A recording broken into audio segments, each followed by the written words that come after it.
Olá todo mundo, eu sou Giovanni do Monte e vocês estão de volta ao Covil do Narrador.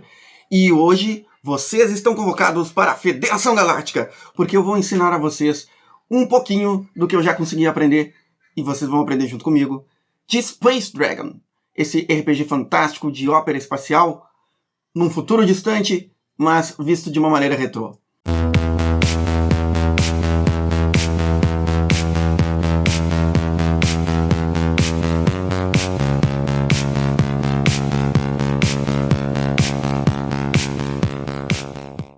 Hoje vamos entender como são feitos os personagens de Space Dragon. Vamos entender os seus atributos, quais são as classes disponíveis e quais são as espécies que compõem a gama toda de personagens e jogadores possíveis no cenário.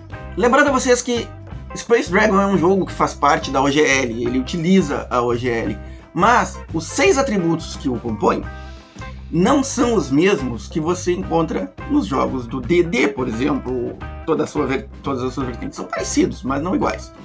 Força, destreza e constituição, esses sim, vocês podem exatamente imaginar como eles se comportam no jogo. É muito parecido com como eles se comportam em Dungeons & Dragons. Mas intelecto não é exatamente como a inteligência. Se esperaria que seja, mas o intelecto aqui tem relação também com a proteção mental.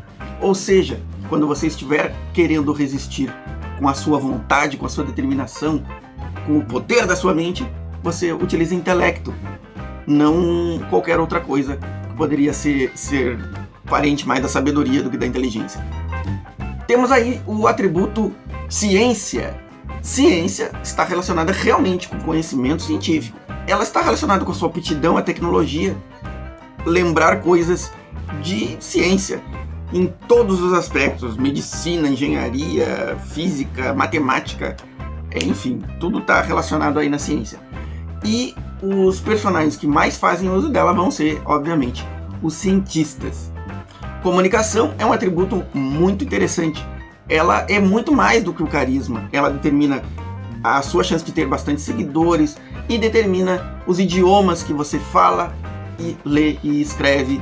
E, enfim, a reação dos seus adversários a você, das pessoas que o conhecem, é dada pela sua capacidade de comunicação. Então é um atributo muito diferente do que seria o carisma, embora as coisas quase se relacionem, como eu disse. Agora vamos entender quais são as espécies que fazem parte da ópera espacial retrô de Space Dragon.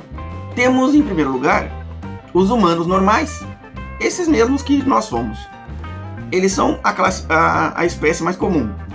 Recebem mais 2 em um atributo, menos 2 em outro.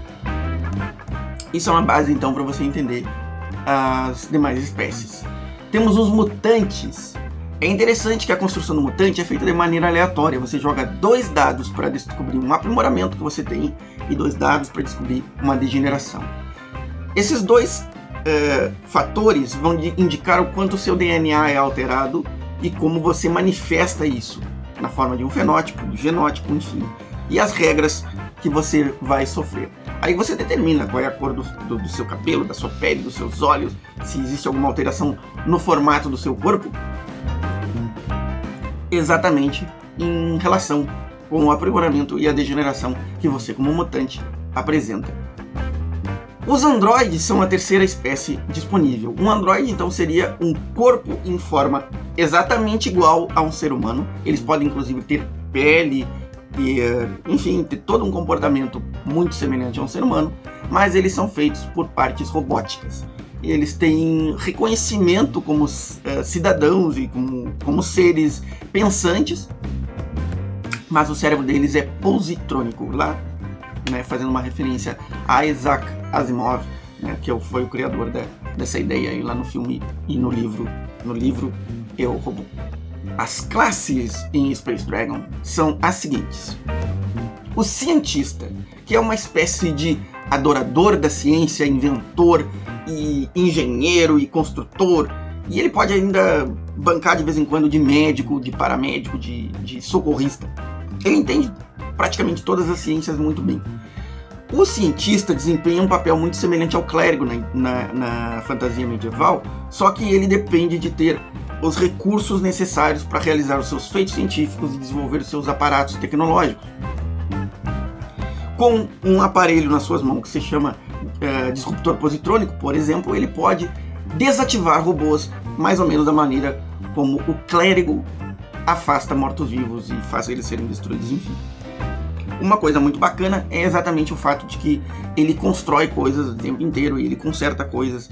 É uma função muito importante para quem vai lidar com veículos, tanto terrestres, mas principalmente espaciais. É fundamental numa tripulação. A próxima classe são os cosmonautas.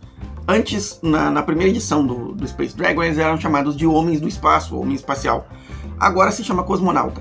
A função dele é a briga, gente. É batalha espacial, é dar tiro, é subjugar os inimigos à base da força, é desarmá-los. Essa é a função do cosmonauta. É uma classe facílima de entender. É isso aí que você está vendo. Faltou dizer, o cosmonauta também é um piloto. O melhor piloto da sua equipe vai ser o cosmonauta, sempre. A terceira classe disponível são os gatunos. Infiltradores, assassinos, espiões, piratas espaciais. Os gatunos vão ser toda essa parte aí. Eles podem improvisar algumas coisas de vez em quando, como por exemplo usar os seus talentos para sabotar máquinas, também para operar alguns aparelhos.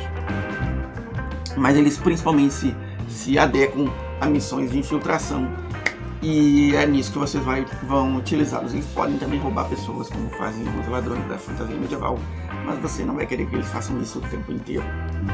Eu acho que não. A quarta classe é a dos mentálicos. Os mentálicos possuem poderes mentais sutis, ou nem tanto, que vão num crescente, e o psiquismo deles, para eles, é uma ciência, mas também tem uma forma de esoterismo. Eles acreditam que todas as almas das pessoas falecidas se unem no cosmos a partir da separação de suas mentes, né? E elas acabam aglutinando lá em algum lugar do cosmos e formando o espírito galáctico. Eles tentam, inclusive, entrar em contato com esse espírito galáctico através do poder da sua mente. Uma coisa interessante que eu achei nos mentálicos é que, além de aprenderem poderes mentais, eles não fazem exatamente uma coleção de poderes mentais como seria um mago fazendo de poderes mágicos, mas eles são capazes de aprender novos poderes com muita facilidade, e eles podem utilizar mesmo poderes que eles não têm no seu leque já, digamos assim, memorizado e anotado. Então, os mentálicos, eles seriam os personagens mais exóticos numa tripulação de uma nave espacial ou numa aventura qualquer de fantasia espacial. Eu recomendo bastante para você que, se você quiser saber mais dessas classes, dessas espécies e sobre os atributos, é claro, você procure o jogo Space Dragon, mas com essa visão introdutória que eu dei, já dá para você ter uma ideia do que tipo de personagem você gostaria de jogar. Eu espero que vocês tenham gostado do vídeo, curte aí, compartilha, comenta e até breve.